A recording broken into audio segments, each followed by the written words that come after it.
Hello दोस्तों, कैसे हो सब। आप में से जो भी पीसीएस की तैयारी कर रहा है, तो आज मैं लेकर आया हूँ पीसीएस का सिलेबस।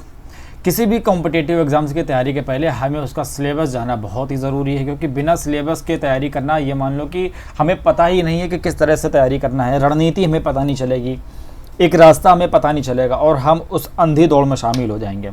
हम जो पाएंगे वही पढ़ने लग जाएंगे। हमें लगेगा कि इस दुनिया में जो भी है, इस ब्रह्मांड में जो भी है वो सभी ज़रूरी है, ऐसा हम सोचने लग जाएंगे। इसलिए हमें सिलेबस पढ़ना बहुत ज़रूरी है। तो आज हम यूपी पीसीएस का जो सिलेबस है, किस तरह से एग्ज़ाम होता है, कैसे कैसे एग्ज़ाम होता है, क्या टाइमिंग होती है, सारी चीज़ें हम इस वीडियो में जानने की कोशिश करेंगे। और आपका जो प्रश्न रह जाए, जो परेशानी रह जाए, आप मुझे कमेंट सेक्शन में बताना, वरना मुझे टेलीग्राम में भी कर सकते हो। मेरा टेलीग्राम चैनल है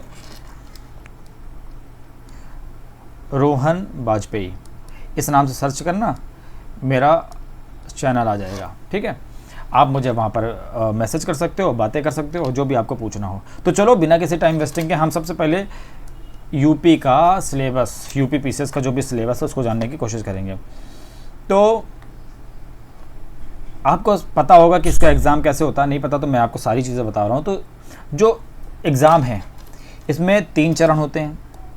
प्री यानी प्रीलिम्स, फिर होता है मेंस होता है, और लास्ट में होता है इंटरव्यू।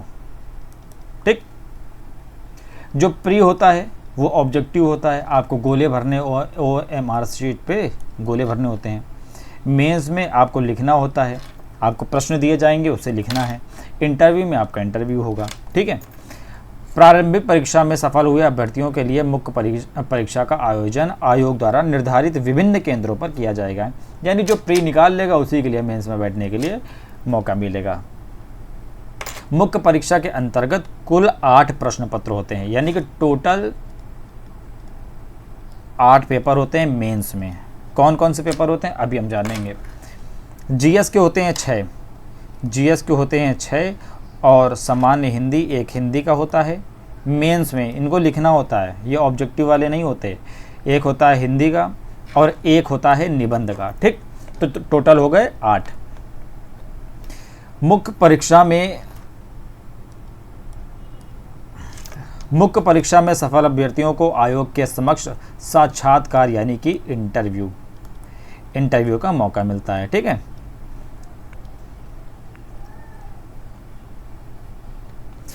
मुख्य परीक्षा एवं साक्षात्कार में प्राप्त किए गए जो भी अंक होते हैं, जो भी नंबर होते हैं, उसके जोड़ दिया जाता है। जो भी टोटल होता है उसके आधार पर आपको अंतिम रूप से मेरिट लिस्ट बनती है। अगर आप पास हो गए, अच्छे नंबर आ गए, तो आप टॉप हो गए या आपको कोई पोस्ट मिल गई। नहीं हो पाए तो कोई बात नहीं, आपको छुट्टी। यूपी पीसीएस मेंस परीक्षा का पाठ्यक्रम पैटर्न नीचे दिया गया है। अनिवार्य विषय क्या है, देखो 8 पेपर होते हैं, 8 पेपर। ठीक है, आपका जब आपका प्री निकल जाएगा, जब ये आपका प्री निकल जाएगा तो उसके बाद जब आपका मेंस होगा, तो मेंस में पहला पेपर आपको रखा जाएगा हिंदी का। आपको हिंदी का पेपर करना होता है। और मैं आपको बता दूं, जो प्री होता है इसमें भी दो टाइम पे होते हैं। सुबह टाइम होता है जीएस का और दोपहर में होता है CSAT का। जो जीएस होता है उसमें आते हैं कुल 100 क्वेश्चन। ठीक है, उसमें 100 क्वेश्चन आते हैं, और ये जो 100 क्वेश्चन हैं ये 200 नंबर के होते हैं। कहाँ गया, ये 200 नंबर के होते हैं। इसमें निगेटिव मार्किंग भी होती है, ये प्री के पेपर में 0.33 की। ठीक, जो CSAT होता है 0.33, इसका मतलब समझे, 0.33 का 1/3 ये निगेटिव मार्किंग है। ठीक है, जो CSAT होता है ये क्वालिफाइंग होता है, मतलब कि क्वालिफाइंग का मतलब है इसमें 33% आप ले आओ, आप पास हो गए। अगर ये CSAT नहीं निकला, 33% आप नहीं ला पाए, तो आप बेकार हो, मतलब आपका पेपर पास नहीं होगा, फिर आप फेल कर दिए जाओगे। ठीक, और ये आपका जो जीएस का सुबह टाइम पेपर होता है, ये कब होता है, सुबह 9:30 से होता है, 9:30 से 11:30, 2 घंटे का पेपर होता है। और CSAT का कब होता है, ये उसी दिन होता है, 2:30 बजे से 4:30 बजे तक। ठीक है, तो इस तरह से इनके एग्ज़ाम्स होते हैं। ठीक, अब ये जीएस के पेपर कौन कौन से होते हैं? पहला आपको मिलेगा सामान्य हिंदी का पेपर, जो कि होगा 150 अंकों का। ये हिंदी का पेपर 150 अंकों का होता है। ऐसे निबंध यानी कि ऐसे ये भी 150 अंकों का होता है। फिर आपको आ जाता है ये GS1, GS2, GS3, GS4, GS5, GS6, ठीक। ये पहला पर, और ये सारे होते हैं 200 अंकों के। ये लास्ट के जो 7वां 8वां है ना, इसमें आपको यूपी स्पेशल ही पढ़ना पड़ेगा अच्छे से। पहले इसकी जगह होता था ऑप्शनल रखा गया था, बट अब यूपी पीसीएस ने ऑप्शनल को हटा दिया है। उसकी जगह आपको यूपी स्पेशल अच्छे से पढ़ना होगा इन दोनों पेपर के लिए। और इनमें क्या है ये अभी हम आगे आपको बताएंगे, तो धैर्य रखो थोड़ा सा। ये देखो परीक्षा का नाम क्या है ये तो आपको पता ही है, उत्तर प्रदेश लोक सेवा आयोग, ठीक। इसमें ये कुल 8 पेपर होते हैं, एक हिंदी का, एक ऐसे का, बाकी 6 जो होते हैं जीएस के होते हैं, ठीक। प्रत्येक 3 घंटे का। अब मेंस पे जब जाओगे ना तो मेंस में 3-3 घंटे के पेपर होते हैं, और एक दिन में 2 पेपर होते हैं। एक सुबह होता है, तो जब आप मेंस में बैठ जाओगे प्री में तो आपका होता है 9:30 बजे से, लेकिन जब आप मेंस में बैठोगे ना, प्री में होता है 9:30 से 11:30, 2 घंटे का, और मेंस में यही 9:30 से होता है सुबह, लेकिन 12:30 तक होता है। और शाम की जो शिफ्ट होती है ये प्री में होती है 2:30 बजे से 4:30 तक, और जो मेंस में यही आ जाओगे तो यही हो जाएगी 2 बजे से 5 बजे तक, ठीक है। तो प्री में 2 घंटे का होता है, लेकिन मेंस में हो जाते हैं आपका 3 घंटे का, ओके। ये देखो बाकी दिया भी है 9:30 से 12:30, ये मेंस का है। और ये भी वैसे इसमें मेंस का ही लिखा था, मैंने हटा दिया था, ये मैंने प्री का लिख दिया था यहाँ पर, ये 2 से 5, ठीक। चलो आगे बढ़ते हैं। आपको सिलेबस जानना बहुत ही ज़रूरी है, क्योंकि भाई बिना सिलेबस की तैयारी करोगे ना तो आप अंधी रेस के घोड़े बन जाओगे, और इसका कुछ होना नहीं है। और बाकी देखो टोटल जो भी होता है, टोटल होते हैं 1500, यानी मेंस में जो भी हिंदी निबंध, ऐसे और बाकी जीएस के जो भी 1 to 6 होते हैं, इन सब को टोटल करके आते हैं 1500 अंकों के हो जाते हैं, क्योंकि 200 नंबर के जीएस होते हैं, बाकी 150 अंकों के होते हैं हिंदी और ऐसे। इसको आपको पास करना ही पड़ेगा। जितने अच्छे मार्क्स लाते हो, जितने अच्छे नंबर आते हो, आपका ये समझो कि पोस्ट उतनी ही अच्छी बढ़ती चली जाती है, ठीक। परीक्षा होती कैसे? परीक्षा होती है ऑफलाइन, ये कंप्यूटर बेस्ड परीक्षा नहीं होती। आपको इसमें ऑफलाइन मोड पर OMR शीट पर प्री में आपको भरना होता है, मेंस में भी आपको लिखना होता है, तो ऑनलाइन तो लिख नहीं पाओगे, ठीक। तो ये होती है ऑफलाइन पेन पेपर से। प्रश्नों की प्रगति कैसे होती है? निबंध या वर्णनात्मक प्रकार का। देखो जबान भी ना चिपक रही है, जुबान में ग्रीस लगानी पड़ेगी, ठीक। यानी कि आपको उसका वर्णन करना होगा। और बाकी वैकल्पिक विषय की जगह अब यूपी स्पेशल रख दिया गया है, इसको अच्छे से पढ़ना होगा। यूपी स्पेशल हम अक्सर पढ़ते हैं, लेकिन ना उसमें लापरवाही कर जाते हैं। अब ये जानने की कोशिश करें कि इसमें जो जीएस के पेपर हैं, इसमें क्या क्या है, हिंदी में क्या है और ऐसे में क्या है, इसका मैं आपको बता दूंगा, बिल्कुल भी परेशान नहीं होना आपको। तो हिंदी और जीएस का मैं बता दूंगा। मैं पहले बताना चाहता हूँ कि बाकी जो GS 1 to 5 आती है, GS 1 to 6, तो इसमें क्या क्या आता है, तो GS 1 में क्या आता है। तो GS 1 में सबसे पहले देखो GS 1 में क्या आता है, इसको मैं ब्लैक कर लेता हूँ, नहीं रेड करता हूँ, रेड ज़्यादा सही है। थोड़ा सा इसको बड़ा कर लेते हैं ताकि हमें समझने में बहुत ही आसानी रहे।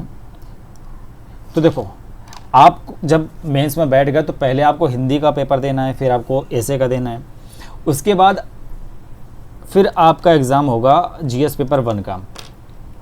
GS पेपर 1 को कैसे दोगे, उसमें क्या क्या आता है उसको समझो, क्योंकि अब हम जब तैयारी करते हैं ना, ये सिलेबस इसलिए ज़रूरी, जब आप तैयारी करते हो मान लो न्यूज़पेपर उठा के देखा, ठीक।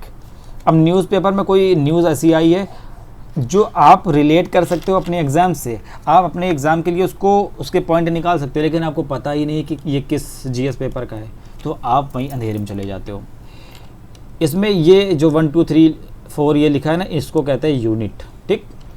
तो जो यूपी PCS का GS 1 है, इसमें क्या क्या आता है। पहली यूनिट कह रही है भारतीय संस्कृति का इतिहास प्राचीन काल से आधुनिक काल तक, उनके कला का रूप, साहित्य और वास्तुकला के प्रमुख पहलुओं को शामिल करेगा। यानी कि आपको भारतीय संस्कृति का इतिहास पढ़ना है कि भारतीय संस्कृति कैसे कैसे बनी, प्राचीन काल से लेकर के अभी तक उनके कला के रूप क्या क्या बदले, साहित्य कैसे बदला, साहित्य क्या था, वास्तुकला के प्रमुख पहलू क्या थे। दूसरे में आधुनिक भारतीय इतिहास, यानी कि 1757 से शुरू करके, यानी प्लासी के युद्ध से शुरू करके 1947 यानी आज़ादी तक का इतिहास भारत का क्या क्या है, क्या क्या महत्वपूर्ण घटनाएं होती हैं, कौन कौन व्यक्तित्व यानी कि लोग जैसे महात्मा गांधी जी, बाल गंगाधर तिलक, भगत सिंह, सुभाष चंद्र बोस, मोतीलाल नेहरू, इन सब के बारे में पढ़ना है और मुद्दे क्या रहे, ये सबको जानने की हमें कोशिश करनी है। तीसरे में देखो स्वतंत्रता संग्राम, इसके विभिन्न चरण और देश के विभिन्न हिस्सों से महत्वपूर्ण योगदानकर्ता और योगदान, यानी जब स्वतंत्रता संग्राम चल रहा था, आज़ादी की लड़ाई चल रही थी, तो उनके चरण क्या क्या थे। जैसे कि हम देखते हैं ना कि 1885 में कांग्रेस बनी, उस 1905 तक एक चरण रहा जिसमें उदारवादी लोग शामिल रहे, उसके बाद इसमें नरमपंथी थे, इसके बाद गर्मपंथी आ गए, तो ये चरण हैं, तो इन चरणों को पढ़ना है। और देश के विभिन्न हिस्सों में महत्वपूर्ण योगदान करता, यानी कि तमिलनाडु से कौन महान व्यक्तित्व निकले, क्या योगदान दिया, उत्तर प्रदेश से कौन थे, पश्चिम बंगाल से कौन थे, उनके बारे में पढ़ना है। यूनिट 4 कहती है कि स्वतंत्रता के बाद देश के भीतर समेकन और पुनर्गठन, यानी जब आज़ादी मिल गई तो हमारा देश कैसे कैसे हम इन राज्यों का पुनर्गठन हुआ, कैसे कैसे हमारे स्टेट बने, ये सभी जानना है। 5वां कहता है इसके अलावा विश्व के इतिहास में 18वीं शताब्दी से लेकर के 20वीं शताब्दी के मध्य तक जो भी घटनाएं हुई हैं, जैसे 1779 1789, 1789 1789 की फ्रांसीसी क्रांति, औद्योगिक क्रांति, विश्व युद्ध जो हुआ, राष्ट्रीय सीमाओं का पुनर्निर्धारण, समाजवाद, नाजीवाद, फांसीवाद आदि, उनके स्वरूप और समाज पर इनके प्रभाव को शामिल किया जाएगा। ये समाजवाद, नाजीवाद, फांसीवाद ये एक विचारधारा होती है, आइडियोलॉजी, इसके बारे में हम सभी पढ़ेंगे, ठीक है। तो हमें ये भी पढ़ना है, इनके बारे में एक नॉलेज रखनी है। 6 कह रहा है कि भारतीय समाज और संस्कृति की प्रमुख विशेषताएं क्या हैं, आपके कल्चर की, आपकी इंडियन सोसाइटी की क्या क्या विशेषताएं हैं, ठीक, तो ये भी पढ़ेंगे। यानी कि इंडियन सोसाइटी, ये आपका पेपर 1 का पार्ट है। 7वां कह रहा है कि समाज में महिलाओं की भूमिका क्या है। सोचो, देखो, समाज में महिलाओं की भूमिका, ये आप नोट करते जाओ कि अगर आप महिलाओं के बारे में कोई चीज़ पढ़ रहे हो तो आपको कहाँ पर वो नोट करना है, आपके पेपर 1 में, क्योंकि महिलाओं की भूमिका के बारे में पेपर 1 बात करता है। महिला के लिए क्या कोई संगठन बना है, संगठन क्या कार्य करते हैं, जनसंख्या अभी हो रही है ना, जनसंख्या, ये किसका पार्ट है, जीएस पेपर 1 का। और उससे संबंधित मुद्दे क्या क्या हैं, गरीबी और विकास संबंधी मुद्दे क्या क्या हैं, ये जीएस पेपर 1 का पार्ट है। शहरीकरण, उनकी समस्याएं क्या है, उनके समाधान क्या हैं, यानी आपका जो शहर है उस शहरीकरण में आपको क्या क्या समस्याएं समझ में आती हैं, बिजली, पानी, रोड, नाला नाली, जो भी समस्याएं हैं उसको सोचो, उसको लिखो, उसका समाधान ढूंढो, ये आपका सिलेबस का हिस्सा है, ठीक। 8वां कहता है उदारीकरण, निजीकरण और वैश्वीकरण का अर्थ क्या है और अर्थव्यवस्था, राजनीति और सामाजिक संरचना पर उसके क्या प्रभाव पड़े, ये भी हम जानने की कोशिश करेंगे और जानेंगे, ठीक। यूनिट 9 कहता है कि सामाजिक सशक्तिकरण, सांप्रदायिकता, क्षेत्रवाद, धर्मनिरपेक्षता, ये क्या होते हैं, इसके बारे में पढ़ना है। हम अक्सर पढ़ते हैं ना कि सांप्रदायिक दंगा हो गया, ये हो गया, क्षेत्रवाद के कारण वो वहाँ के नेता भाग आए, ये वो, तो ये सब क्या है, इसके बारे में भी हम जानने की कोशिश करेंगे, ठीक है। यूनिट 10 दक्षिण और दक्षिण पूर्व एशिया के संदर्भ में, विशेष रूप से भारत के संदर्भ में विश्व के प्रमुख प्राकृतिक संसाधन यानी जल, मृदा, वनों का वितरण, उद्योगों की स्थापना और उसके लिए जिम्मेदार कारक क्या क्या हैं, विशेष रूप से भारत के संदर्भ में, यानी कि हम जियोग्राफी की चर्चा भी करेंगे इसमें, ठीक। देखो दिया है ना यूनिट 11 भौतिक भूगोल की प्रमुख विशेषताएं क्या हैं। भौतिक भूगोल यानी भूकंप पढ़ना है, सुनामी क्या है, ज्वालामुखी गतिविधियां क्या होती हैं, चक्रवात क्या होता है, महासागरीय धाराएं क्या क्या हैं, यानी महासागर में भी जो धाराएं होती हैं वो क्या होती हैं, कैसे चलती हैं, हवाएं क्या होती हैं, कैसे चलती हैं, हिमनद क्या होते हैं, इनके बारे में भी हमें जानने की कोशिश करनी है और हम बिल्कुल जानेंगे, ठीक है। यूनिट 12 क्या कहती है, भारत के समुद्री संसाधन और उनकी क्षमता। यूनिट 13 कहते हैं भारत पर विशेष ध्यान देते हुए विश्व की मानव प्रवास शरणार्थी समस्या। अभी आप देख रहे हो ना कि पश्चिम बंगाल में सरकार चेंज हुई है, इसके जिसके बाद वहाँ पश्चिम बंगाल से बांग्लादेशियों को हटाने की मांग मतलब कार्रवाई शुरू हो गई है बांग्लादेशियों को, ठीक है। तो अब ये किस में आ रहा है, यूनिट 13 मानव प्रवास शरणार्थी समस्या, विश्व की, ना केवल इंडिया बल्कि विश्व की, लेकिन ध्यान किस पे देना है, भारत पर विशेष ध्यान देते हुए, ठीक। तो ये सब भी हमारे सिलेबस के पार्ट हैं, इसीलिए कहते हैं कि न्यूज़ पर के लिए हमेशा अवेयर होना चाहिए, न्यूज़ हमेशा देखते रहना चाहिए। यूनिट 14 कह रहा है भारतीय उपमहाद्वीप के संदर्भ में सीमाएं और सरहदें, इसके बारे में पढ़ना है। ऐसे मान लो कोई कह दे, नेपाल ने कह दिया कि भारत का ये पार्ट हमारा है, या भारत और नेपाल के लिए किसी हिस्से के लिए आपस में तकरार है, लड़ाई चल रही है, तो वो क्या है, आपके सिलेबस का पार्ट है, ये देखो साफ साफ लिखा हुआ है। यूनिट 15 कह रहा है जनसंख्या और बस्तियाँ, जनसंख्या और बस्तियाँ, उनके प्रकार और पैटर्न किस तरह से बसे हुए हैं, शहरीकरण, स्मार्ट शहर और स्मार्ट गांव, ये सब क्या हैं, इसके बारे में हमें पढ़ना है, जानना है, क्योंकि आप एक ऑफिसर बनने की तैयारी कर रहे हो और एक ऑफिसर के लिए ये सब जानना बहुत महत्वपूर्ण है। तो चलो अभी हम देखते हैं यूपी पीसीएस के मुख्य परीक्षा का जो जीएस पेपर 2 है, इसमें क्या क्या आता है।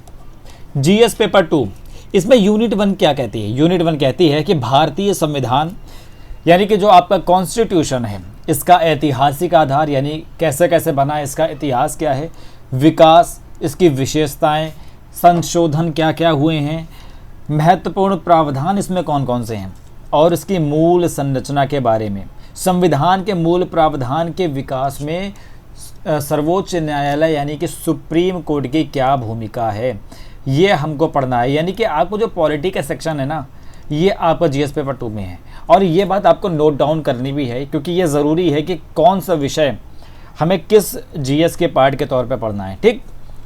यूनिट 2 क्या कहती है, संघ और राज्यों के कार्य और जिम्मेदारियां क्या क्या हैं, संघीय संरचना भारत की कैसी है, शक्तियों के हस्तांतरण और स्थानीय स्तर तक जो वित्त यानी फाइनेंस उससे संबंधित मुद्दे हैं और जो चुनौतियां हैं तथा उसमें उत्पन्न होने वाली चुनौतियां क्या हैं, यानी कि यूनियन और स्टेट का जो रिलेशन से यूनियन है, स्टेट है, इनकी जिम्मेदारियां क्या हैं, इनके कार्य क्या हैं, जो स्थानीय लोकल लेवल तक, यानी कि हमारे ये मान लीजिए आपके प्रधान जी हैं, गांव के प्रधान जी होते हैं ना, मुखिया, अगर उनको नालियों का विकास कराना है या लाइटें लगवाना है तो वहाँ तक पैसा कैसे पहुँचेगा, ये सब हम पढ़ेंगे जीएस पेपर 2 में, ठीक। स्थानीय स्तर तक वित्त की जो संबंधित मुद्दे हैं वो। जीएस पेपर 3 यानी इसमें हम एक बात नोट करना, इसमें मैं प्रधान की बात नहीं, मतलब ऐसा नहीं कि इसमें प्रधान जी को पढ़ेंगे, मेरा कहने का मतलब ये है कि स्थानीय स्तर तक, मतलब कि छोटे स्तर तक भी हमारा पैसा कैसे कैसे बड़े लेवल से छोटे लेवल तक आता है, ये सब हमें पढ़ना है। यूनिट नंबर 3 बोलती है कि केंद्र राज्य वित्तीय संबंधों में जो वित्त आयोग है, फाइनेंस कमीशन है, उसकी भूमिका क्या है, उसका रोल क्या है, क्या करता है फाइनेंस कमीशन, तो ये हमें पढ़ना है। यूनिट नंबर 4 कहती है शक्तियों का पृथक्करण। हमारे भारत में शक्तियों का पृथक्करण की बात की गई, मतलब कि जो भी हर किसी की अपनी पावर होती है, अपनी लिमिटेशंस होती हैं, और हमारे यहाँ भी जो लेजिस्लेटिव है, लेजिस्लेचर और ये एग्जीक्यूटिव और जुडिशरी, ये तीनों ना अलग अलग कार्य करते हैं, यानी कि विधायिका, कार्यपालिका और जो न्यायपालिका है, वो तीनों एक दूसरे के ऊपर हस्तक्षेप नहीं कर सकते, सबकी शक्तियाँ अलग हैं। भारत में जो भी संवैधानिक पद पर बैठे हैं सबकी अपनी शक्तियाँ हैं और सब अपनी शक्तियों के अनुरूप ही कार्य कर सकते हैं, कोई किसी की कार्य में बाधक नहीं बन सकता, ये बताता है शक्तियों का पृथक्करण। विवाद निवारण तंत्र और संस्थाएं, वैकल्पिक विवाद निवारण तंत्रों का उद्भव और उपयोग के बारे में भी हमें पढ़ना है। यूनिट नंबर 5 कहती है भारतीय संवैधानिक व्यवस्था की तुलना अन्य प्रमुख लोकतांत्रिक देशों की संवैधानिक व्यवस्थाओं से, यानी कि जैसे मान लो ये इंडिया है, इंडिया एक लोकतांत्रिक देश है, अब यहाँ पर जो संवैधानिक कॉन्स्टिट्यूशनल जो भी सिस्टम है उसका हम कंपेयर कर सकते हैं, जैसे मान लो यूएसए है, उससे जैसे यूएसए में सुप्रीम कोर्ट की क्या पावर है, भारत में सुप्रीम कोर्ट की क्या पावर है, यूएसए के प्रेसिडेंट क्या क्या पावर है और भारत के प्रेसिडेंट का क्या पावर है, इसकी तुलना कर सकते हैं। यूनिट 6 कहता है संसद यानी पार्लियामेंट और राज्य के जो विधानमंडल हैं उनकी संरचना, उनके कार्य करने के तरीके यानी कार्य प्रणाली, कामकाज का संचालन, शक्तियां और विशेषाधिकार और संबंधित मुद्दों के बारे में हमें पढ़ना है। यानी कि पार्लियामेंट कैसे चलती है और जो राज्य के विधानमंडल है जहाँ पर आपके मुख्यमंत्री जी बैठते हैं वो कैसे चलती है उसके बारे में भी हमें जानना है। अगला कह रहा है कि कार्यपालिका और न्यायपालिका की संरचना कैसे बनती है, यानी जुडिशरी और जो एग्जीक्यूटिव हैं उनकी संरचना क्या है, स्ट्रक्चर क्या है, संगठन और कार्य प्रणाली, सरकार के जो मंत्रालय हैं और विभाग, दबाव समूह यानी कि अभी आप देख रहे होंगे कॉकरोच जनता पार्टी का बहुत चल रहा है। तो कॉकरोच जनता पार्टी क्या है, इसने क्या किया, इसने एक ऑनलाइन समूह बनाया और उसमें लोगों को जोड़ा। अब ये क्या कर रहे हैं, जगह जगह प्रोटेस्ट कर रहे हैं। प्रोटेस्ट क्यों कर रहे हैं, इनकी एक स्पेसिफिक मांग है ये सरकार पर दबाव बनाना चाहते हैं। सरकार पर दबाव क्यों बनाना चाहते हैं, क्योंकि ये अपनी मांगों को पूरा करना चाहते हैं। तो ये क्या कर रहे हैं, इसके लिए मांगों को पूरा करने के लिए दबाव बना रहे हैं। तो ये दबाव समूह का हिस्सा है, ये दबाव समूह है। ठीक, ऐसे और भी कई दबाव समूह होते हैं। जैसे किसान आंदोलन में जो किसानों ने आंदोलन किया था वो एक दबाव समूह का ही कार्य कर रहे थे। ठीक, औपचारिक अनौपचारिक संगठन तथा राजनीति में उनकी भूमिका, जनहित याचिका यानी PIL, इनके बारे में भी हमें पढ़ना है। अगला है यूनिट नंबर 8, जन प्रतिनिधित्व अधिनियम के प्रमुख विशेषताएं क्या क्या हैं। जन प्रतिनिधित्व अधिनियम ये बहुत ही इंपॉर्टेंट है, ये आगे हम पढ़ेंगे इसको अच्छे से। यहाँ पर अभी हमें बस इतना जानना है कि इसको भी हमें पढ़ना है GS पेपर 2 में। यूनिट 9 कहती है कि विभिन्न जो संवैधानिक पद हैं, कॉन्स्टिट्यूशनल जो भी पोस्ट हैं, उस पर जो नियुक्तियाँ होती हैं, शक्तियाँ होती हैं, उनके कार्य क्या हैं, उनकी शक्तियाँ क्या हैं, उनकी जिम्मेदारियाँ क्या हैं। कॉन्स्टिट्यूशनल पोस्ट यानी कि संवैधानिक पद, यानी जिनका जिक्र संविधान में है, कॉन्स्टिट्यूशन में है। ठीक है, जैसे निर्वाचन आयोग होता है, जैसे राज्यपाल हो गए, ये सब संविधान में मेंशन है ना। और ऐसे ही करके बहुत से लोग, राष्ट्रपति हो गए, वित्त आयोग हो गया, या जो भी जितने भी संगठन हैं या जितने भी लोग हैं, इनकी जो नियुक्तियां होती हैं, इनकी नियुक्ति कैसे होती है, इनकी पावर क्या है, कार्य क्या कर सकते हैं, जिम्मेदारियां क्या क्या हैं, तो इसके बारे में हमें पढ़ना है यूनिट 9 में GS पेपर 2 में। यूनिट 10 क्या कहती है, नीति आयोग सहित जो वैधानिक, नियामक और विभिन्न अर्ध न्यायिक निकाय हैं। अर्ध न्यायिक मतलब ये पूर्ण न्याय नहीं कर पाते, पूर्ण न्याय तो सिर्फ जुडिशरी करती है, हमारी जो अदालतें करती हैं, कोर्ट्स करती हैं। ठीक है, अर्ध न्यायिक कुछ निकाय ऐसे होते हैं जिनको कुछ न्याय करने की परमिशन दे दी जाती है कि आप यहाँ तक की जुर्माना लगा सकते हो, यहाँ तक न्याय दे सकते हो। उनकी विशेषताएं और कार्यप्रणालियों को हमें समझना है। यूनिट 11 क्या कहती है, विभिन्न क्षेत्रों में विकास के लिए सरकारी नीतियाँ और हस्तक्षेप तथा उनके डिज़ाइन, कार्यान्वयन और सूचना संचार प्रौद्योगिकी यानी ICT से उत्पन्न होने वाले मुद्दों के बारे में पढ़ना है। यानी जो विकास के लिए सरकारी नीतियाँ वगैरह बनती हैं और उनके जो हस्तक्षेप या उनका डिज़ाइन या उनको पॉलिसी इम्प्लीमेंटेशन में जो भी सूचना यानी कि ITC है ना, information and technology and communication, सूचना संचार और प्रौद्योगिकी, इससे जो मुद्दे उत्पन्न हो रहे हैं इनके बारे में पढ़ना है। यूनिट 12 कहती है विकास प्रक्रियाएं, यानी कि जो NGO हैं, गैर सरकारी संगठन, स्वयं सहायता समूह है, सेल्फ हेल्पिंग ग्रुप्स हैं, और विभिन्न समूहों और संघों, दानदाताओं, धर्मार्थ संस्थाओं, संस्थागत और अन्य हितधारकों की भूमिका के बारे में भी हमें कहाँ पढ़ना है, GS पेपर 2 में। यूनिट 13 क्या कहती है, केंद्र और राज्यों द्वारा जनसंख्या के कमज़ोर वर्गों के लिए, जनसंख्या के कमज़ोर वर्ग यानी जो भी पिछड़े वर्ग हैं या जो भी SC हैं, ST हैं या आर्थिक रूप से पिछड़े हुए हैं, इकोनॉमिक वीकर सेक्शन, उनके लिए जो कल्याणकारी योजनाएं चल रही हैं सरकार की, और इन योजनाओं का निष्पादन, इन कमज़ोर वर्गों की सुरक्षा और बेहतरी के लिए जो तंत्र गठित किया गया है, कानून क्या हैं, संस्थाएं और निकाय क्या हैं, इनके बारे में भी हमें पढ़ना होगा। ठीक, ये चीज़ें आप नोट करिए, क्योंकि ये आप अभी भूल जाओगे इस वीडियो के बाद। तो कोशिश किया करो कि या तो इनके स्क्रीनशॉट्स ले लो या तो इसको नोट करो, और ये डेली बार बार इसको जब तक देखोगे नहीं, पढ़ोगे नहीं, अपने स्टडी टेबल के पास चिपकाओगे नहीं, तब तक भाई कुछ नहीं हो सकता, भूल जाओगे अभी अगले दिन। अगला कह रहा है स्वास्थ्य यानी हेल्थ, शिक्षा यानी कि एजुकेशन, मानव संसाधन ह्यूमन कैपिटल से संबंधित सामाजिक क्षेत्र या सेवाओं के विकास और प्रबंधन से संबंधित मुद्दे के बारे में पढ़ना है। अगला कह रहा है गरीबी और भूख से जो संबंधित मुद्दे हैं, राजनीतिक व्यवस्था पर इनका क्या प्रभाव पड़ता है, यानी कि आपको जो गरीबी है ना, पावर्टी और हंगर से आपके देश की पॉलिटिक्स पर क्या प्रभाव पड़ता है।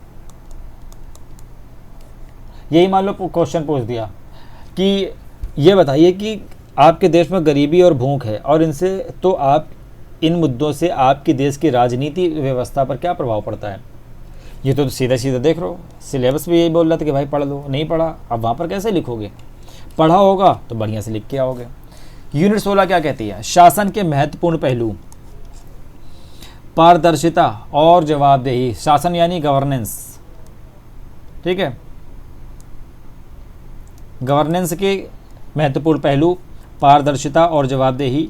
ई गवर्नेंस के अनुप्रयोग, मॉडल, उनकी सफलताएं कितनी हुई, सीमाएं क्या क्या हैं, और क्षमता, नागरिक चार्टर और संस्थागत उपाय के बारे में हमें पढ़ना होगा।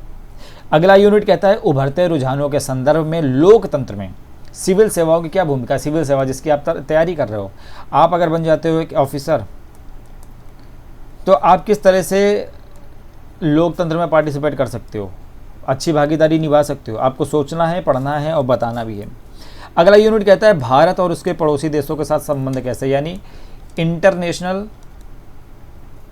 रिलेशन की बात हम किस में करेंगे, पेपर 2 में, ठीक। 19वां कह रहा है कि भारत से संबंधित और या भारत के हितों को प्रभावित करने वाली जो द्विपक्षीय, क्षेत्रीय और वैश्विक समूह और समझौते हैं उनको पढ़ना है। यानी कि अगर भारत ने किसी देश के साथ समझौता किया है या कोई भी संधि में हस्ताक्षर किया है तो उसका भारत के हित पर क्या प्रभाव पड़ रहा है, इसके बारे में अध्ययन करना है। यूनिट 20 विकसित और विकासशील देशों की नीतियों और राजनीति का भारत के हितों पर प्रभाव। भारतीय प्रवासी, यानी कि अगर मान लो जो भी विकसित देश हैं जैसे यूएसए, और विकासशील देश हैं जैसे कि मान लो बांग्लादेश, ठीक। अब बांग्लादेश ने कोई पॉलिसी लेकर आए बांग्लादेश, तो उस पॉलिसी का भारत के हित पर क्या प्रभाव पड़ेगा, भारत के हित पर। और यूएसए अगर कोई पॉलिसी बनाता है तो उसका हमारे देश पर क्या प्रभाव पड़ेगा, इसके बारे में अध्ययन करना है। मान लो यूएसए ने कह दिया कि हम किसी भी प्रवासी को, यानी कि जो दूसरे देश का होता है उसको अपने देश में नहीं रहने देंगे, तो प्रवासी तो भारत के भी जाते हैं, यानी कि भारत के भी बहुत से लोग अमेरिका में रह रहे हैं, तो कहीं ना कहीं भारतीय प्रवासियों पर भी असर पड़ेगा, भारत के हित पर प्रभाव पड़ेगा। तो इसका अध्ययन हमें करना है जीएस पेपर 2 में। यूनिट 21 महत्वपूर्ण अंतर्राष्ट्रीय संस्थाओं के बारे में पढ़ना है, जैसे कि WHO है, इंटरनेशनल मॉनेटरी फंड है, IMF और वर्ल्ड बैंक है, ऐसे करके बहुत सी संस्थाएं हैं जिनके बारे में हमें पढ़ना है। एजेंसियां, उनकी संरचना, जनादेश और कार्यप्रणाली कैसे काम करते हैं, ये सभी देखना है। तो ये सब देखना था जीएस पेपर 2 में, ठीक। आई होप कि आप सभी ने लिखा ज़रूर होगा, नहीं लिखा तो भाई लिख लो यार, तुम्हारे लिए है, बाकी हमें क्या है, हमारा वीडियो बार बार देखना, मेरे तो व्यूज़ बढ़ेंगे और क्या। चलो अब आते हैं जीएस पेपर 3 की बात करते हैं। जीएस पेपर 3 इसमें क्या क्या है। जीएस पेपर 3 यानी सबसे पहली यूनिट भारत में आर्थिक नियोजन, उसका उद्देश्य और उपलब्धियां। नीति आयोग की भूमिका के बारे में पढ़ना है। नीति आयोग, इसको इंपॉर्टेंट लिख लेना। नीति आयोग भूमिका क्या है, सतत विकास लक्ष्य यानी SDG की प्राप्त। सतत विकास लक्ष्य यानी कि सस्टेनेबल जो डेवलपमेंट गोल्स है ना, डेवलपमेंट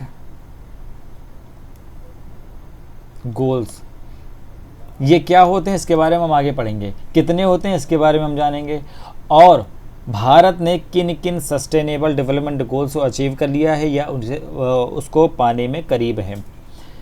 दूसरी यूनिट क्या कह रही है, गरीबी, बेरोजगारी, सामाजिक न्याय और समावेशी विकास के मुद्दे। पिछले में हमने देखा कि वो कह रहा था गरीबी के जो गरीबी है समाज में उसका राजनीतिक व्यवस्था पर क्या प्रभाव पड़ेगा, यह जीएस पेपर 2 में देखा था। इस जीएस पेपर 3 में कह रहा है कि गरीबी, बेरोजगारी, सामाजिक न्याय और जो समावेशी विकास है उसके मुद्दे क्या क्या हैं, क्यों हैं भाई, ये सब कैसे सही करेंगे हम इसको। सरकारी बजट और वित्तीय प्रणाली के घटक के बारे में पढ़ना, यानी कि इकोनॉमी है जो आपकी इकोनॉमी, ये पढ़ेंगे आपके जीएस पेपर 3 में। लिखिए अभी इसको। यूनिट नंबर 4, प्रमुख फसलें, विभिन्न प्रकार की सिंचाई और सिंचाई प्रणालियाँ, कृषि उत्पादों के भंडारण, परिवहन, उनको ले कैसे जाते हो, विपणन, किसानों की सहायता में ई प्रौद्योगिकी यानी कि ई टेक्नोलॉजी का उपयोग क्या है, इसके बारे में भी आपको पढ़ना होगा। अगली यूनिट कह रही है प्रत्यक्ष यानी डायरेक्ट और अप्रत्यक्ष कृषि सब्सिडी। कृषि सब्सिडी यानी कि किसानों को किसी न किसी तरह से राहत, जैसे कि उनकी खाद में छूट दे देना, किसी कीटनाशक दवाओं में छूट दे देना। 1000 की है तो किसानों को बोल दिया कि कोई बात नहीं 1000 की है लेकिन आप 500 रुपये में ले जाओ, 500 रुपये सरकार भर देगी, तो ये सब्सिडी है। ठीक, जैसे कि किसानों को 6000 रुपये मिलते हैं वार्षिक रूप से, ये भी क्या है, किसानों को एक तरीके से प्रोत्साहन राशि के तौर पर दी जाती है, प्रत्यक्ष।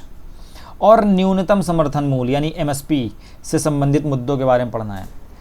सार्वजनिक वितरण प्रणाली जिसके जरिए आप राशन पाते हो हर महीने, उसका उद्देश्य क्या है, कार्य प्रणाली क्या है, सीमाएं क्या हैं, सुधार कैसे कर सकते हैं, जो भी इसमें अगर परेशानी है, बफर स्टॉक कितना है, आपके पास अभी कितना माल बचा है, और खाद्य सुरक्षा के मुद्दे कि भारत में क्या खाद्यान्न पर्याप्त है या नहीं, इसके क्या क्या मुद्दे हैं। कृषि में प्रौद्योगिकी मिशन, इसके बारे में पढ़ना है, कृषि के बारे में मतलब अच्छे से पढ़ना है। अगला यूनिट क्या कह रहा है, भारत में खाद्य प्रसंस्करण और संबंधित उद्योग, यानी कि भारत में जो फूड प्रोसेसिंग यूनिट्स लगी है ना, जैसे मान लो चिप्स खाते हो ना, चिप्स, अंकल चिप्स, तो ये क्या है, ये फूड को प्रोसेसिंग किया गया है। पहले किसान से आलू लिया, आलू को फैक्ट्री में ले गया, उसका चिप्स बनाया और चिप्स को बेच दिया। तो ये जो उद्योग है इसका दायरा और महत्व क्या है, चिप्स उद्योग नहीं, केवल सारे जितने भी खाद्यान्न से बनी हुई चीज़ें होती हैं, स्थान, अपस्ट्रीम और डाउनस्ट्रीम आवश्यकताएं, आपूर्ति श्रृंखला प्रबंधन, इन सब के बारे में हमें जीएस पेपर 3 यूनिट नंबर 6 में पढ़ना है। अगला यूनिट कहता है स्वतंत्रता के बाद से भारत में भूमि सुधार हुआ, इसके बारे में आप जानते हो कि भारत में भूमि सुधार क्या था, इसके बारे में हम आगे पढ़ेंगे। ठीक है, अभी केवल इतना जानना है कि आज़ादी के बाद से भारत में जो भी भूमि सुधार हुए वो क्या हुए, कैसे हुए, सब पढ़ना है। अगला यूनिट कह रहा है अर्थव्यवस्था पर उदारीकरण यानी लिबरलाइजेशन एंड वैश्वीकरण यानी ग्लोबलाइजेशन। ठीक, इसके प्रभाव क्या पड़े, औद्योगिक नीति में परिवर्तन और औद्योगिक विकास पर उनके क्या क्या प्रभाव पड़े। यानी कि अगर मान लो 1991 में एलपीजी आई, एलपीजी यानी लिबरलाइजेशन, प्राइवेटाइजेशन और ग्लोबलाइजेशन, तो उसका हमारे देश के आर्थिक विकास पर क्या प्रभाव पड़ गया। ठीक, अगला यूनिट कहता है अवसंरचना यानी इंफ्रास्ट्रक्चर की बात करता है, चाहे वो ऊर्जा इंफ्रास्ट्रक्चर हो, बंदरगाह हो यानी पोर्ट्स हों, सड़कें यानी रोड्स हों, हवाई अड्डे हों या रेलवे हो। ठीक, इन सब को देखना है। अगला यूनिट कहता है विज्ञान और प्रौद्योगिकी की बात करता है, यानी कि अगर हम साइंस और टेक की बात करें तो किसका पार्ट है, साइंस और टेक हमें पढ़ना होगा जीएस पेपर 3 में। तो ये तुरंत अभी नोट डाउन करो ताकि भूल ना जाओ, किया करो, नहीं तो एक कान के नीचे मारेंगे ना, बत्ती तुम्हारी जल जाएगी।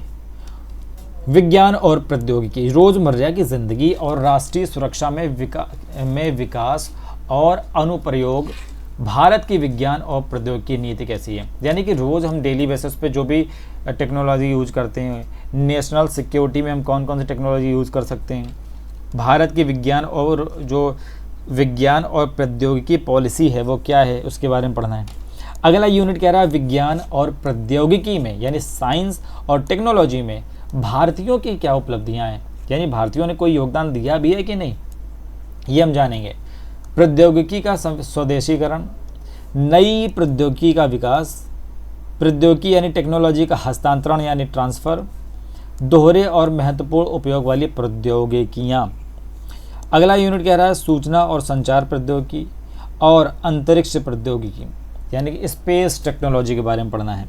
कंप्यूटर, ऊर्जा संसाधन, नैनो प्रौद्योगिकी, सूक्ष्म विज्ञान, सूक्ष्म जीव विज्ञान, जैव प्रौद्योगिकी के क्षेत्र में जागरूकता के बारे में पढ़ना है, बौद्धिक संपदा अधिकार क्या होते हैं उनके बारे में पढ़ना है, और डिजिटल अधिकारों से संबंधित मुद्दों के बारे में भी जीएस पेपर 3 में हमको पढ़ना है। ठीक, याद रहेगा? नहीं रहेगा, मैं पता है, इसलिए लिख लो बेटा। अगला देखो, पर्यावरणीय सुरक्षा, आपके इन्वायरमेंट की जो सिक्योरिटी कैसे कर सकते हो, पारिस्थितिकी तंत्र, वन्य जीव संरक्षण, जैव विविधता यानी कि बायोडाइवर्सिटी, इसके बारे में, पर्यावरणीय प्रदूषण और गिरावट, पर्यावरणीय प्रभाव का आकलन, इन सब को करेंगे हम जीएस पेपर 3 में। ठीक, यानी आपका इन्वायरमेंट जितना भी है, इन्वायरमेंट ये किसका टॉपिक है, ये आपके जीएस पेपर 3 का टॉपिक है। ठीक, अगला यूनिट कहता है आपदा और एक गैर पारंपरिक सुरक्षा और संरक्षा चुनौती, आपदा शमन प्रबंधन के रूप में। ठीक, ये भी किस में पढ़ना है, जीएस पेपर 3 में। आपदा प्रबंधन आपका जो है ना, आपदा यानी कि डिजास्टर मैनेजमेंट,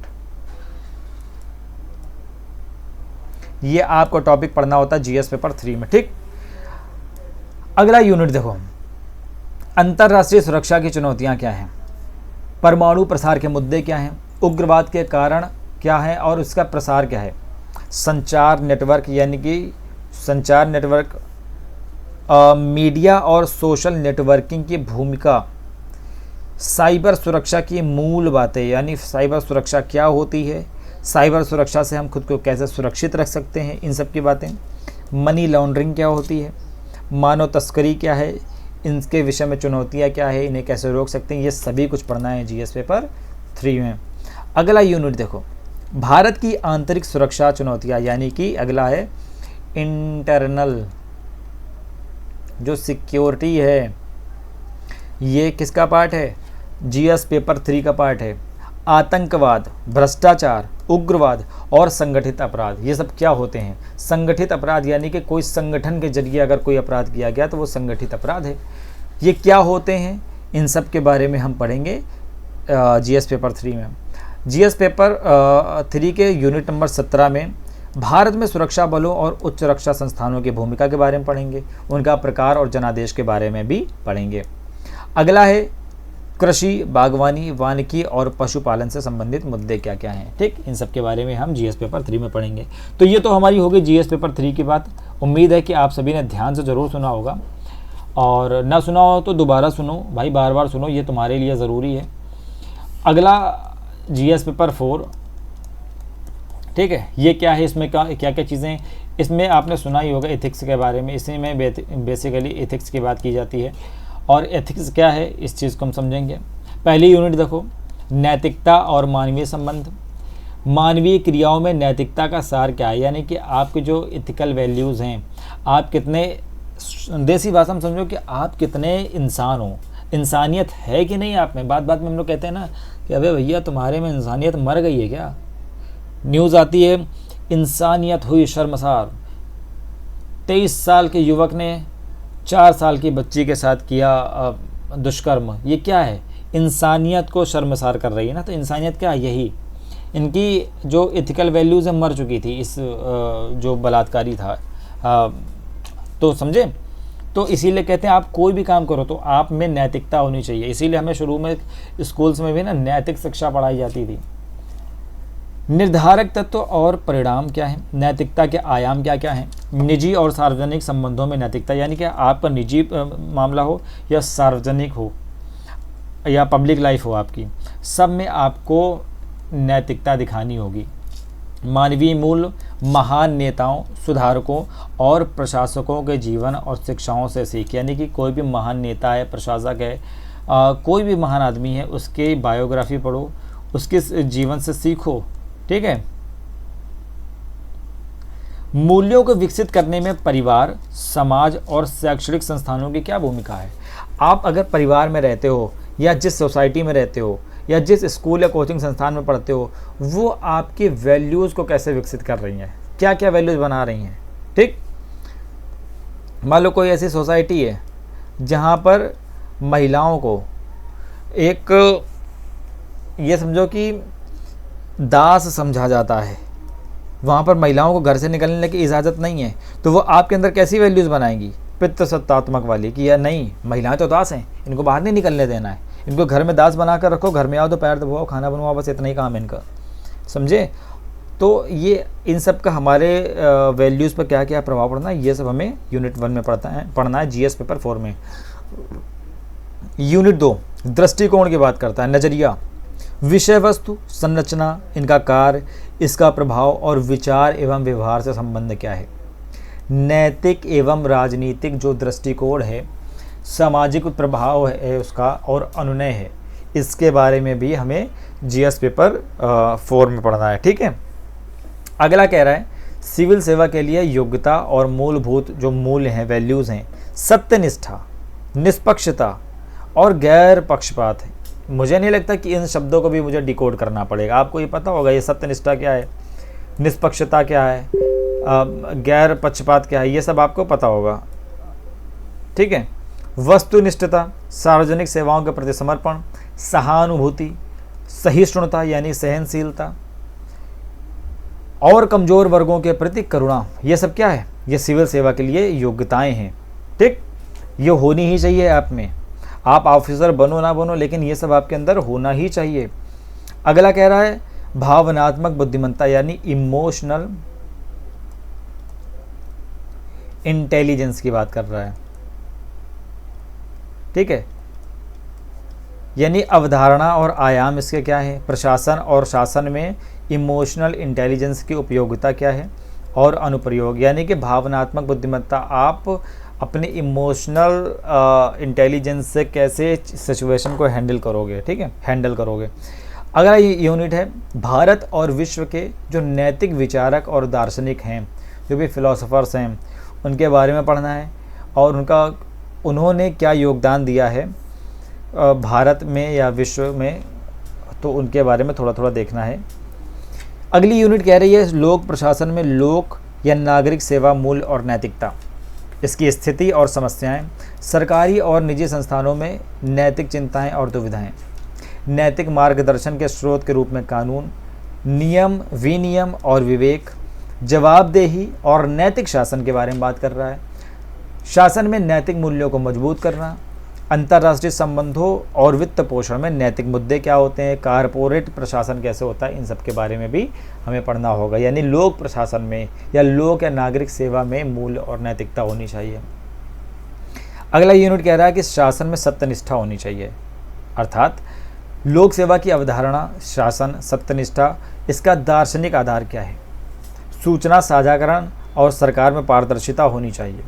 सूचना के अधिकार, आचार संहिता, आचरण संहिता, नागरिक चार्टर, कार्य संस्कृति, सेवा वितरण की जो गुणवत्ता है, सार्वजनिक धन का उपयोग है, भ्रष्टाचार की चुनौतियां हैं, इन सब के बारे में हमें जानना होगा। ये तो बहुत ज़रूरी चीज़ें हैं कि हमारा जो सार्वजनिक धन है इसका उपयोग कहाँ कर रहे हो भाई, ठीक, जो हम टैक्स दे रहे हैं, टैक्स का पैसा कहाँ जा रहा है, भ्रष्टाचार क्यों बढ़ रहा है, चुनौतियाँ क्या हैं, कैसे ख़त्म करोगे।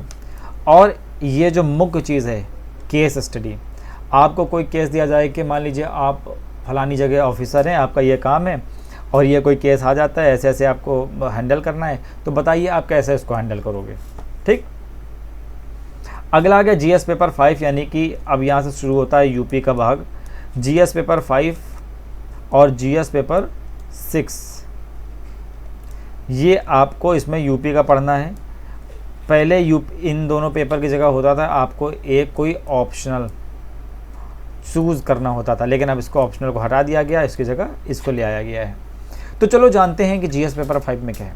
पहली यूनिट देखो, उत्तर प्रदेश का इतिहास, सभ्यता, संस्कृति और प्राचीन शहर कौन कौन से हैं। यूपी का, अब जीएस पेपर 5 और 6 में जो भी पढ़ना है उसमें यूपी घुसेड़ देना है कि हमें इतिहास पढ़ना है लेकिन इसमें यूपी का पढ़ना है। यूपी की सभ्यता, यूपी की संस्कृति, यूपी के प्राचीन शहर कौन से हैं ये पढ़ना है। यूपी की वास्तुकला पढ़नी है और उसका महत्व और रखरखाव, संग्रहालय कौन कौन से, कहाँ कहाँ पर हैं, अभिलेखागार क्या होते हैं, कहाँ हैं, कौन से हैं, और उत्तर प्रदेश का पुरातत्व, इन सब के बारे में पढ़ना है। अगली यूनिट कह रहा है भारत के 1857 से पहले और पश्चात स्वतंत्रता संग्राम जितने भी हुए उसमें उत्तर प्रदेश का क्या क्या योगदान है। ठीक। अगली यूनिट कह रहा है उत्तर प्रदेश के जो प्रख्यात यानी जाने माने स्वतंत्रता सेनानी हुए हैं और व्यक्तित्व रहे हैं उनके बारे में भी हमें पढ़ना है। अगला कह रहा है कि ग्रामीण, शहरी और जनजातीय मुद्दे क्या क्या, गाँवों में क्या क्या ऐसे मुद्दे हैं उत्तर प्रदेश में जिसको हमें टैकल करना होगा। शहर में क्या मुद्दे हैं, जनजाति अगर कोई रहती है तो उसके मुद्दे क्या क्या हैं, उनके सामाजिक संरचना क्या है, त्यौहार, मेले, संगीत, लोक नृत्य, साहित्य उनका कैसा है, उत्तर प्रदेश में भाषाएं और बोलियां कितनी हैं, कौन कौन सी हैं, उत्तर प्रदेश के सामाजिक रीति रिवाज कौन कौन से हैं। ठीक। अगली यूनिट कह रहा है उत्तर प्रदेश की राजनीतिक व्यवस्था के बारे में हमें पढ़ना है, यानी यूपी की हिस्ट्री तो पढ़ी, अब यूपी की पॉलिटी भी पढ़नी है, समझे।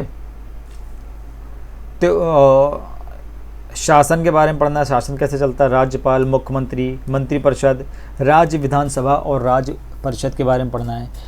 केंद्र राज्य संबंधों के बारे में भी हमको जीएस पेपर 5 में पढ़ना है, यूपी से रिलेटेड। ठीक है, यूपी का।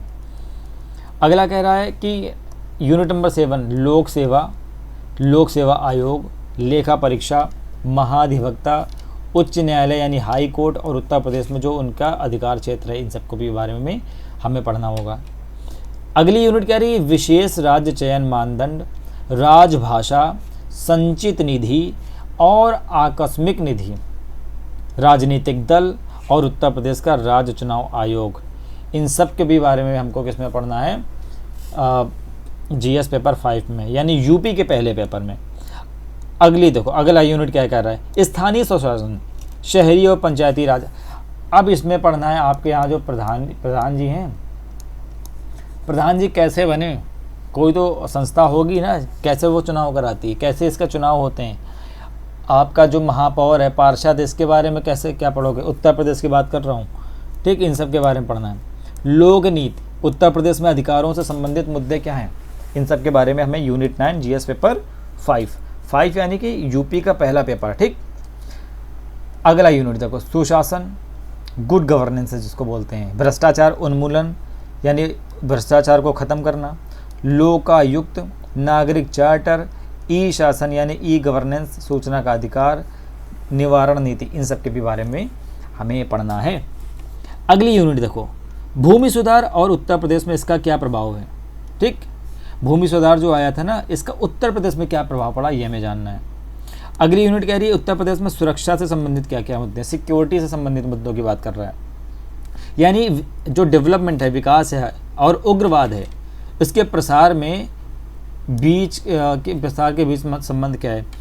देखो सीधी सी बात है, अगर कोई एरिया है, ठीक एरिया है, वहाँ पर डेवलपमेंट नहीं जाएगा, वहाँ पर सड़क नहीं है, पानी नहीं है, बिजली नहीं है, कुछ नहीं है, यानी विकास नहीं है, तो वहाँ के लोगों में हताशा होगी, हताशा के कुंठा होगी, वहाँ के लोग सरकार से चिढ़ने लग जाएंगे, आंदोलन करेंगे, आंदोलन के बाद वो लोग धीरे धीरे करके ना अपनी मांगों लेकर के हिंसक हो जाएंगे, उग्र हो जाएंगे, तोड़ फोड़ करेंगे, चीज़ें जलाना शुरू कर देंगे। तो वही पूछ रहा है, संबंध है ना, विकास अच्छा होता तो ये सब ये ना करते, विकास नहीं है इसीलिए बेचारे ये कर रहे हैं, क्योंकि उनके पास बिजली पानी ये कुछ भी नहीं है, इसलिए वो परेशान है। तो इसके बीच संबंध क्या है ये पढ़ना है। संचार नेटवर्क, मीडिया और सोशल नेटवर्किंग साइटों के माध्यम से आंतरिक सुरक्षा के लिए चुनौतियां पैदा करने में बाहरी, राज्य और अंतर्राष्ट्रीय अभिकर्ताओं की भूमिका क्या है। यानी कि उत्तर प्रदेश की सुरक्षा में अगर कोई बाहरी है, देश के बाहर से कोई प्लान कर रहा है, स्टेट से ही कर रहा है या दूसरे राज्य से बैठ कर के कोई हमले करा रहा है, तो उसके बारे में पढ़ना है, क्या क्या चुनौतियां पैदा कर रहा है। साइबर सुरक्षा के बुनियादी नियम क्या हैं, धन शोधन और इसकी रोकथाम, विभिन्न सुरक्षा बल और एजेंसियां, उनका जनादेश, इसके बारे में पढ़ना है। सीमावर्ती क्षेत्रों में सुरक्षा चुनौतियां, यानी जो सीमावर्ती क्षेत्र हैं, यानी नेपाल से जुड़ा क्षेत्र है जो, या तो अपने यहाँ तो अपना राज्य तो नेपाल से ही बेसिकली जुड़ा है दूसरे देश के रूप में, और उनका प्रबंधन, अपराध, संगठित जो अपराध हैं, आतंकवाद से उनका क्या संबंध है। ठीक, इसके बारे में जानना है। अगला कह रहा है उत्तर प्रदेश में कानून व्यवस्था और नागरिकों की सुरक्षा के बारे में जानना है। अगला यूनिट कह रहा है उत्तर प्रदेश में जो चिकित्सा है और स्वास्थ्य से संबंधित मुद्दे हैं इसको भी हमें पढ़ना होगा। अगला कह रहा है उत्तर प्रदेश की राज्य शिक्षा प्रणाली क्या है, एजुकेशन सिस्टम पढ़ना है उत्तर प्रदेश का। ठीक है, ये किस में पढ़ना है, ये पढ़ना है जीएस पेपर 5 यानी यूपी के पहले पेपर में। ठीक, यूपी वाले में। ये नोट कर लेना भाई, मैं बार बार बोलता हूँ, इन चीज़ों को माइंड में बैठा लो अपने, जैसे आपको पढ़ना हो, जैसे आपको समझना हो। अगला कह रहा है भारत के विकास में उत्तर प्रदेश का योगदान क्या है। अगला, उत्तर प्रदेश के समसामयिक मामले क्या है, यानी कि जो करंट इश्यूज़ क्या होते हैं उत्तर प्रदेश में, क्या चल रहा है डेली, वो सभी आपको माइंड पे रखना है। अगला यूनिट कह रहा है उत्तर प्रदेश में जल शक्ति मिशन और अन्य केंद्रीय कल्याणकारी योजनाओं का कार्यान्वयन कैसा है। अगला यूनिट कह रहा है उत्तर प्रदेश में जो गैर सरकारी संगठन यानी एनजीओ हैं उसके मुद्दे क्या हैं, उसका योगदान क्या है, उसका प्रभाव क्या है। ठीक, उत्तर प्रदेश में पर्यटन यानी टूरिज्म वाला जितना सेक्टर है ये किस में पढ़ेंगे, जीएस पेपर 5 यानी यूपी के पहले पेपर में। ठीक, उसके मुद्दे क्या हैं पर्यटन के और संभावनाएं कितनी हैं। हम यूपी में ऐसे कौन कौन से एरियाज़ है जहाँ पर हम और टूरिस्ट स्पॉट बना सकते हैं, लोग घूमने आए ऐसी चीज़ें कर सकते हैं, तो वो देखना है। उत्तर प्रदेश में विभिन्न क्षेत्रों में नवाचार पर जोर यानी टेक्नोलॉजी या जो नई नई चीज़ें हो रही, नवाचार और नए नए रिसर्च हो रहे हैं, इन पर जोर देना है। उसके मुद्दे क्या है और रोजगार और समाज के सामाजिक आर्थिक विकास पर इसका क्या प्रभाव पड़ेगा, इसके बारे में भी हमें जानना है। ठीक, तो ये तो हो गई जीएस पेपर 5 की बात, कंप्लीट हो गया भाई, इसको फिर से देख लेना अगर नहीं समझ में आया तो।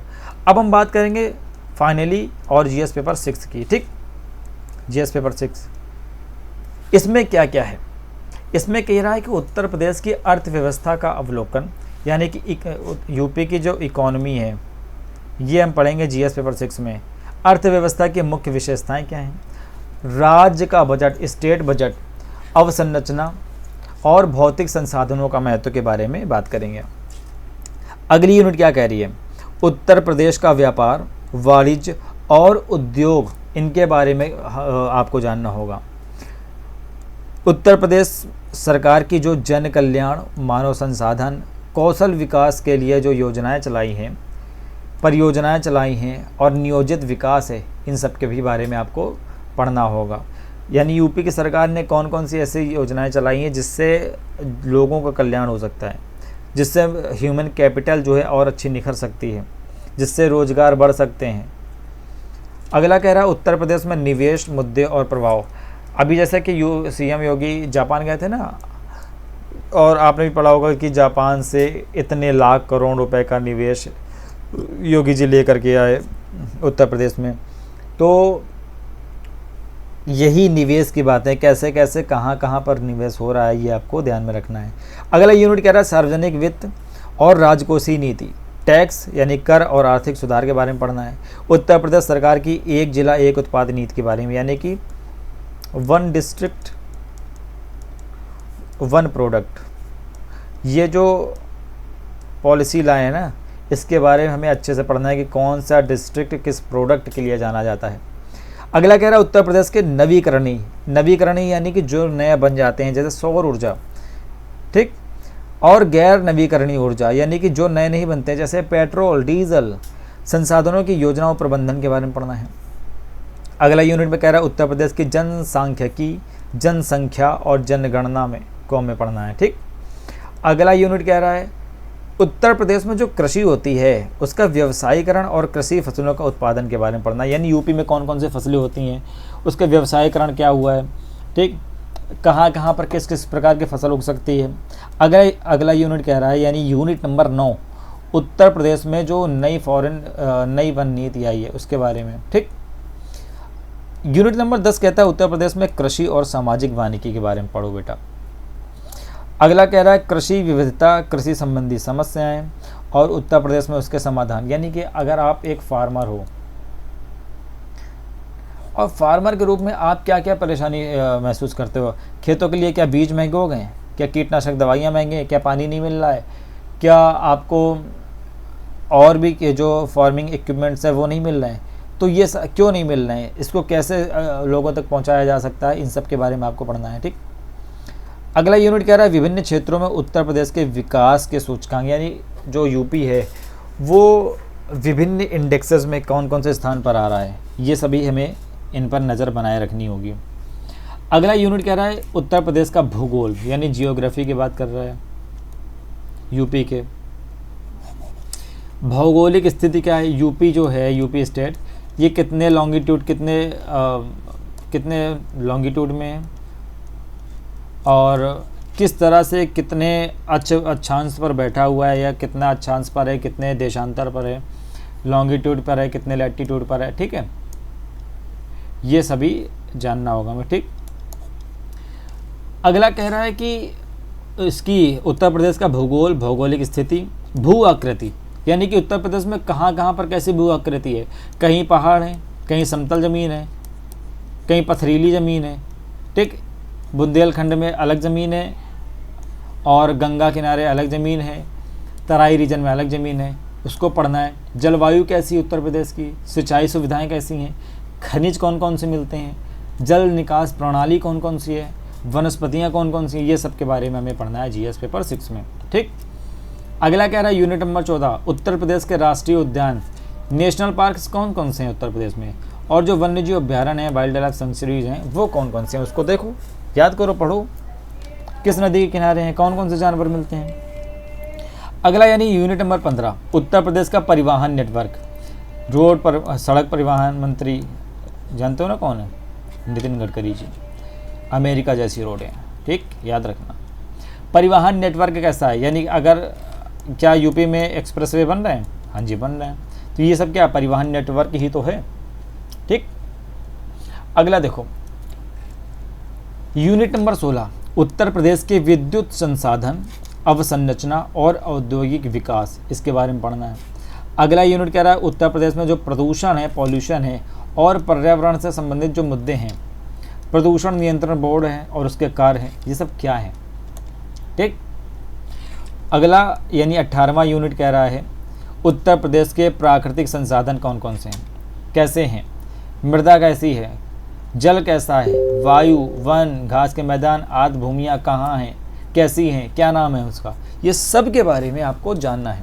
और किस में जानना है, जीएस पेपर 6 में, यानी यूपी का दूसरा पेपर।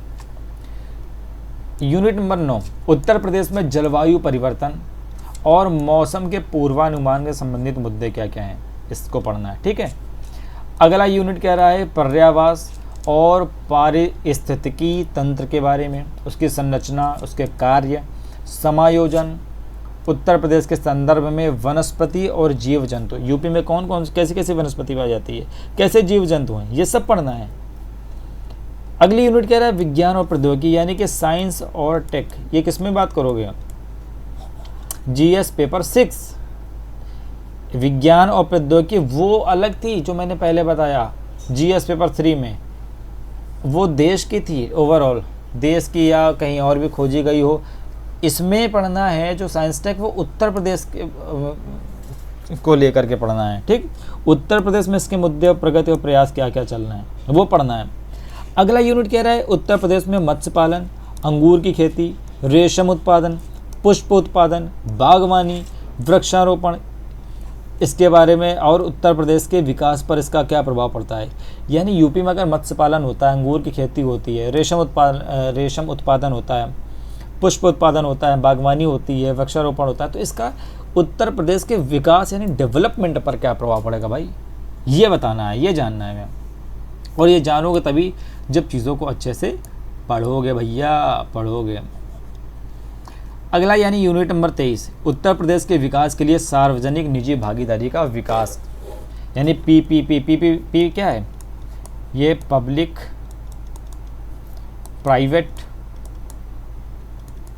पार्टनरशिप है, यानी इसमें सरकार और कोई निजी कंपनी कोई टाई अप करती है, आपस में समझौता करती है और किसी चीज़ का निर्माण करती है, उसके बाद ये अपने अपने पैसे निकालने के लिए उससे टैक्स वैक्स वसूलते हैं। जैसे कि एक बड़ा एग्जांपल तो आपका टोल है। ठीक, तो चलो ये हमने जीएस के सारे जीएस के 1 से लेकर के 6 नंबर तक सारे पेपर हमने देख लिए। अब हमें अभी देखना है हिंदी का और एसे का, जो कि हमने अभी छोड़ दिया था। अब चलो हम इसको ही देख लेते हैं, ठीक है। बाकी मैंने बहुत अच्छे से समझाया है, आप इसको एक बार नहीं, 2 बार नहीं, 3 बार देखो, बार बार देखो और नोट डाउन करो, ठीक। अभी चलो हम चलते हैं हिंदी और एसे की तरफ। तो चलो अभी हम देख लेते हैं। अब आती है बात सामान्य हिंदी की, ठीक है। ये सामान्य हिंदी, जो सामान्य हिंदी है, इसमें आता है आपका एक गद्य खंड दिया जाएगा, उसका अवबोध और प्रश्नोत्तर।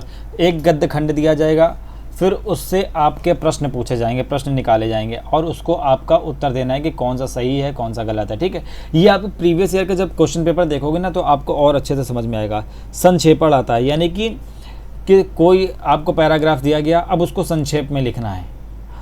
खूब सारी कहानी दी गई कि ये बात है, ये बात है, ऐसी बात है। अब कहा जाएगा इसको संक्षेप में बताओ, ठीक है। आपको उसका सारांश प्रस्तुत करना है, ठीक। आप, मैं बार बार बोल रहा हूँ, आप जब इसका वो करोगे ना, अच्छे से इसको पढ़ोगे या प्रीवियस ईयर का पेपर सॉल्व करोगे, तब आपको ज़्यादा बेहतर समझ में आएगा, ठीक। 1 मिनट, ठीक है। और जो हिंदी में पढ़ना है, सरकारी और अर्ध सरकारी पत्र लेखन। आपको लेटर अगर किसी को लिखना है, किसी ऑफिसर को लिखना है, आपको मान लीजिए डीएम को कोई पत्र लिखना है, तो आप वो डीएम को पत्र कैसे लिखेंगे, तो ये कला आपको सीखनी है, ठीक है। तार लेखन, कार्यालय आदेश, कोई आदेश आपको निकालना है तो किस तरह से निकालोगे। अधिसूचना कोई निकालना है, परिपत्र निकालना है, तो ये किस तरह से निकालोगे। आपको लेटर लिखने की कला आनी चाहिए। आपको किसी भी तरीके से आदेश निकालना है, आदेश देना है, तो आदेश कैसे दोगे, ये सब आपको सीखना होगा, ठीक है। चलो और देख लो हिंदी में क्या है। हिंदी में चीज़ें कम लिखी हैं, लेकिन आपको पढ़ना ठीक ठाक है और थोड़ी सी मेहनत करोगे ना, तो आप अच्छी चीज़ें सीख जाओगे। शब्द ज्ञान एवं उनका प्रयोग। उपसर्ग क्या होते हैं, यानी कि हिंदी ग्रामर पढ़नी है, हिंदी व्याकरण, ठीक। हिंदी व्याकरण पढ़नी है, और हिंदी व्याकरण तो आप पढ़ ही सकते हो भाई। आप इंग्लिश मीडियम हो, हिंदी मीडियम हो, कोई भी हो, लेकिन ये आपको सिलेबस का पार्ट भी है और आपको ये आनी भी चाहिए। उपसर्ग क्या होते हैं, प्रत्यय क्या होते हैं, इनका प्रयोग क्या होता है, ये आपको पढ़ना है। शब्द समूह के लिए एक शब्द, जैसे बोला गया है ना, जिसका पति परदेश गया हो, जिसका पति मर चुका हो, या ऐसे जो कई शब्दों के लिए एक शब्द होते हैं, वो आपको पढ़ना है, ठीक। या जिसके माँ बाप ना हो, अनाथ, पढ़ा है ना आपने, आप सभी पढ़ा, और ये सबसे बिल्कुल सिंपल चीज़ें हैं। वर्तनी और वाक्य शुद्धि, कोई टेंस दिया जाएगा और उसको शुद्ध करना है, ठीक। वाक्य शुद्धि। विलोम शब्द आएंगे, आपको विलोम शब्द तो आप पढ़ ही सकते हो ना, ये कोई ऐसा बहुत बड़ा टास्क थोड़ी ना हो गया। तो आपको विलोम शब्द पढ़ना है, बिल्कुल सिंपल है। अगला है लोकोक्ति और मुहावरे। लोकोक्ति और मुहावरे पढ़ना है, और इसमें कोई डिकोड करने की चीज़ ही नहीं कि मैं आपको बताऊँ मुहावरे क्या होते हैं, लोकोक्तियाँ क्या होती हैं। ये तो भाई आपको पता ही है ना, और नहीं पता तो ये तो भैया बहुत गलत बात है। अब चलो इसमें आ जाते हैं, ठीक। चलो निबंध में क्या क्या आता है, ऐसे कैसे, इसमें देखो, ठीक है। निबंध के प्रश्न पत्र में 3 खंड होते हैं। कितने खंड होते हैं, 3 खंड होते हैं। उम्मीदवारों को प्रत्येक खंड में से एक विषय का चयन करना होता है, यानी खंड खा, खंड गा, ऐसे जो खंड होते हैं ना, इसमें 3 खंड होते हैं। और जो भी एग्ज़ाम में अगर आप बैठे हो तो उसमें एक विषय का चयन करना होता है प्रत्येक, यानी हर खंड में से एक प्रश्न आपको करना है, और प्रत्येक विषय की शब्द सीमा, और उस प्रश्न को आपको 700 शब्दों में लिखना होता है। उसका उत्तर कितने शब्दों में लिखना है, 700 शब्दों में, ठीक है। 3 खंडों में निबंध के विषय निम्नलिखित क्षेत्रों पर आधारित होते हैं। जो खंड ए होगा, 3 खंड होंगे, प्रत्येक, ऐसा नहीं कि एक ही खंड में से कर दिया खटाखट 3, नहीं, 3 खंड हैं, हर खंड से एक ही उठाना है जो भी क्वेश्चन है, और उसका आंसर करना है, वो भी 700 शब्द सीमा में। ऐसा नहीं कि लिखते ही चले जाना, लिखते ही नहीं, 700 शब्द सीमा। खंड ए, उसमें एक आएगा साहित्य और संस्कृति से रिलेटेड, एक आएगा सामाजिक क्षेत्र से रिलेटेड, ठीक है, एक आएगा राजनीतिक क्षेत्र से रिलेटेड। अब इन तीनों में से आपको एक प्रश्न उठाना है, उस प्रश्न का आपको उत्तर लिखना है, वो भी 700 शब्दों में, ठीक। जो खंड बा होगा, खंड बी, उसमें विज्ञान, पर्यावरण और प्रौद्योगिकी सेक्शन से एक प्रश्न आएगा। एक प्रश्न आपका आएगा आर्थिक क्षेत्र से, यानी इकोनॉमी वाले सेक्टर से। एक आपका प्रश्न आएगा कृषि, उद्योग और व्यापार वाले सेक्टर से। ये 3 सेक्टर से आएंगे। अब उसमें से आपको एक प्रश्न चूज़ करना है, जो भी आपको सही लगे कि हम इस पर लिख लेंगे, और उस पर भी 700 शब्दों में आपको उत्तर लिखना है, ठीक।